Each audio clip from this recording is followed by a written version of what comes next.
Hi, I'm Alec Baldwin, and I'm so grateful that Turner Classic Movies asked me to be a part of this project. I'm a big fan of the network, so I jumped at the chance when I was asked, what movie star would I most like to have a conversation with? Well, I thought it would have to be somebody I admired, somebody we hadn't heard a lot from recently, somebody who was unusual, somebody who had a diverse career, if you will, somebody who had not only acted in films, but produced and directed and wrote their own projects. And I racked my brains, and I racked my brains, and I thought, who would the TCM audience most like to hear from? Adolphe Menjou? No. Marjorie Main? No. Ashton Kutcher? No.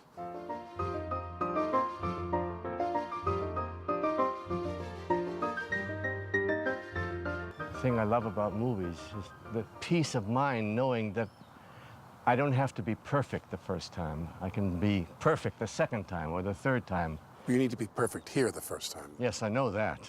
I wrote a book because I wanted to talk about my search for art, an actor, being an actor, what is acting, what is the best kind of acting, and my search for love.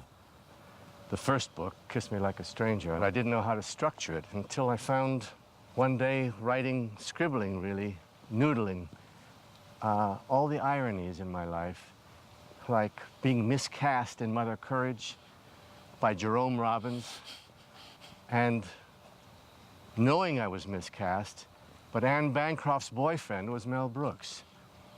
And that's when I met him, which changed my life. Exactly. Well, I knew of Mel Brooks, and I'd never met him.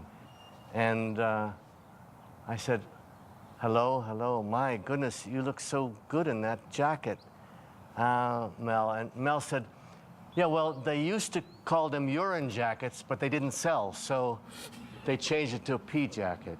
I laughed, his wife laughed, and that's how we met.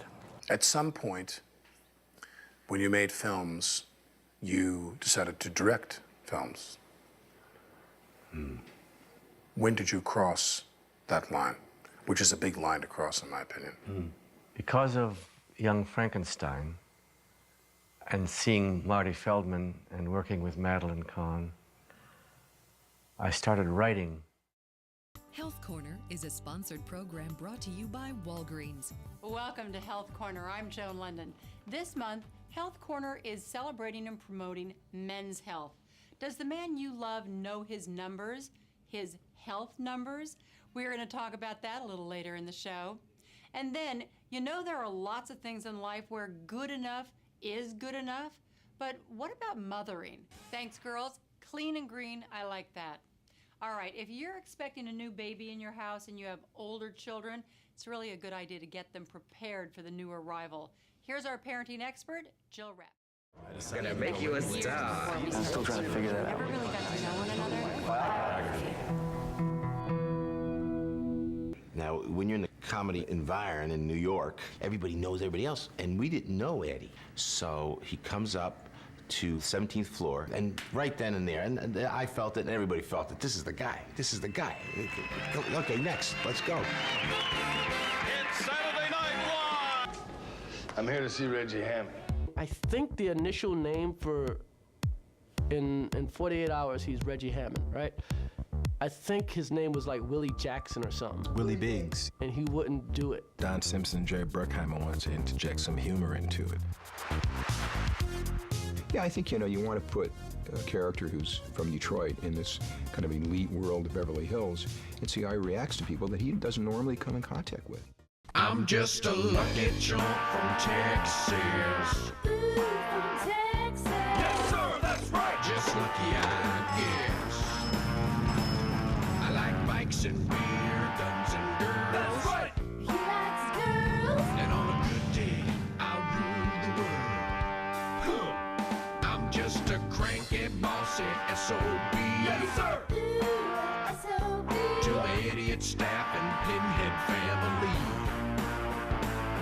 Yeah, I lose my cool and I go berserk. Yes, sir, sir. He likes girls. Seems every other word I scream is get back to work.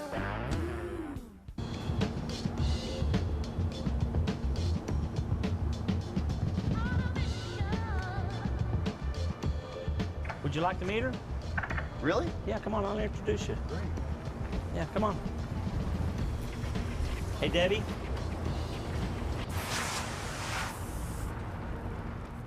Sorry, Rick. Hey, there you go. All right, thank you. Thank you. Hi, Debbie. Hi, Miss Tweed. Hi. I just want to apologize for earlier for telling you that was inappropriate. I mean, if I look like that, I'd wear the same thing. World, that old gray man don't need a thing from you.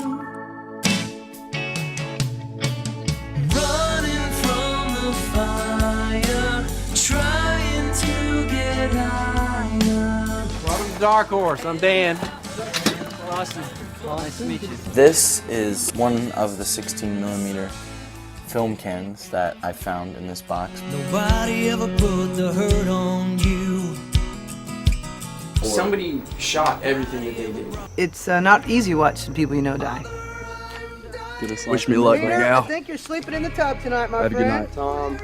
You have a good night. You are bound to porcelain.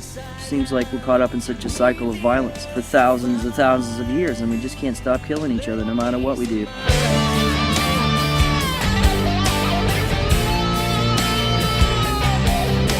Then to discover that they actually all passed away in such a tragic accident. These people only exist in these 6 days, you know? And everybody, at some point in their life, has dealt with the same problems and the same feelings and the same emotions.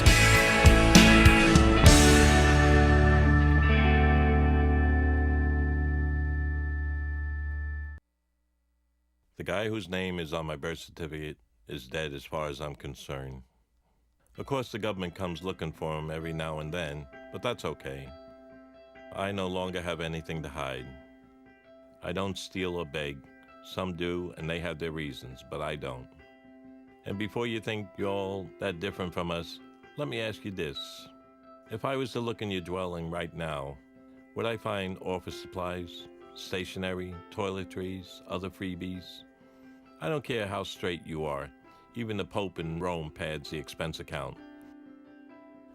But now we're not talking about your world. We are embarking on a journey into mine. In the very beginning, out in the streets here, I decided to start a journal, you know, so that if something was to happen to me, my children would get an insight as to how my life was like out here. He's got a gift for telling his own story. He's got a gift for describing the world as he sees it. His writings show the real world. They show what he dealt with and the way things are on the streets. He is the first homeless person I've ever represented, at least as far as I know. And I suspect he's the first and the last, because I can't imagine finding another writer with such a powerful voice. With the time I had left, I am writing down all my experiences in spiral notebooks. Got 8 filled so far as a testament as to how I lived, that maybe my kids can read or just have. And as a memorial to all of those I have known who are gone and completely forgotten. When you are homeless for a long time, you are already halfway vanished. And when you die in the street, the land of the lost souls is awaiting. A pauper's grave, the 50-cent funeral, and then you really vanish as if you were never born. But for the time being, I remember the forgotten. It's my shrine. And in my street notebooks, out of respect for the dead, I capitalize their names.